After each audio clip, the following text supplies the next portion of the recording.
chers tous, bonjour, Cash. Cyril, quel jour sommes-nous aujourd'hui? Si on dirait. Hein? Samedi le 25, voilà. Je pose la question ironiquement parce que le 25, c'est le paiement des salaires des fonctionnaires gabonais. Parmi les fonctionnaires gabonais, il y a le ministère des Travaux publics. Les travaux publics n'ont pas du matériel, aussi curieux que cela puisse paraître.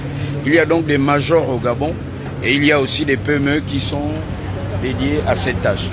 Pendant longtemps, les médias, certains médias, mais les médias publics, donc officiels, les médias du gouvernement, s'auto-censuraient pour parler en fait du débat dans le fond de la route. Donc les médias dits de l'opposition ou qui n'encensaient pas le pouvoir ont plusieurs fois interpellé les dirigeants et le peuple gabonais.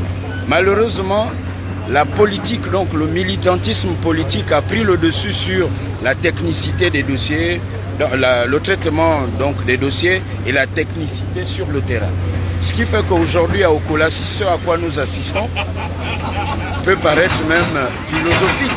Est-ce que Dieu Tout-Puissant, Nzambé, n'a pas permis tout cela pour mettre les Gabonais dans une sorte de confusion et de permettre justement cette transition des mentalités cash afin que les Gabonais se disent il nous faut construire notre propre pays comme on dit, car ce ne sont pas ceux qui viennent de l'extérieur qui viendront construire le Gabon.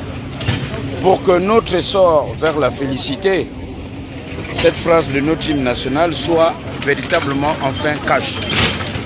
Les différents gouvernements qui se sont succédés, après plus de 50 ans de gestion du pays, le parti au pouvoir nous a vendu tout dernièrement, et il y a encore quelques semaines, avant que les militaires, sous l'égide du général Oligui Nguema, viennent libérer le pays, ce qu'ils appelaient avec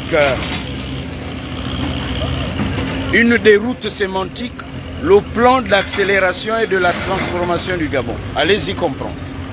Et là donc ça, c'est un exemple du plan d'accélération de la destruction du Gabon. Les architectes de la destruction, souvenez-vous, tels que je les qualifiais il y a plusieurs mois.